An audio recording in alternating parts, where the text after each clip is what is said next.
ওকেতে আজকে এত বেশি রোদ, একদম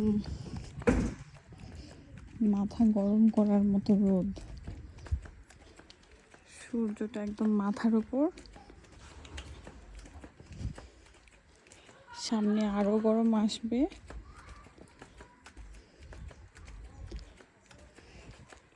সর্বোচ্চ টেম্পারেচার হবে 31 ডিগ্রি সেলসিয়াস। বাংলাদেশের গরম আর ইউকের গরমের মধ্যে যদি পার্থক্য বের করি, তাহলে বাংলাদেশে অনেকের বাসায় এসি থাকে, ফ্যান থাকে মাথার উপর।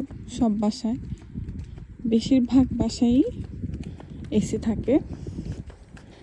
কিন্তু ইউকেতে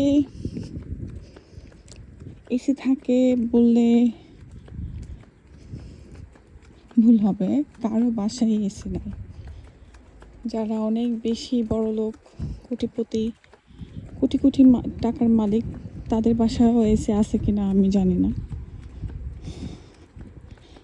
তো এর জন্য ইউকে যখন গরম পড়ে, তখন মানুষ কিছুটা পাগল পাড়া হয়ে যায়, সহ্য ক্ষমতা কমে যায়, এই আর কি।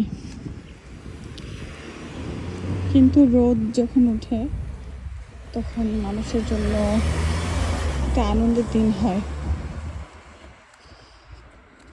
যেহেতু এটা শীতের দেশ।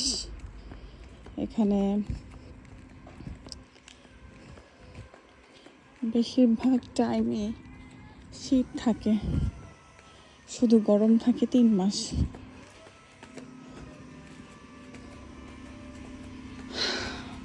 যাচ্ছি বেবিকে স্কুল থেকে আনতে, আরো হাঁটতে হবে। মাত্র অর্ধেক পথ পাড়ি দিলাম। ভালোই লাগছে এই রোদের মধ্যে হেঁটে, খারাপ লাগছে না। কিন্তু এখন টেম্পারেচার কম, দুপুরটা পার হলেই টেম্পারেচার বেড়ে যাবে সুরসুর করে, তখন আর ঘর থেকে বের হওয়া যাবে না।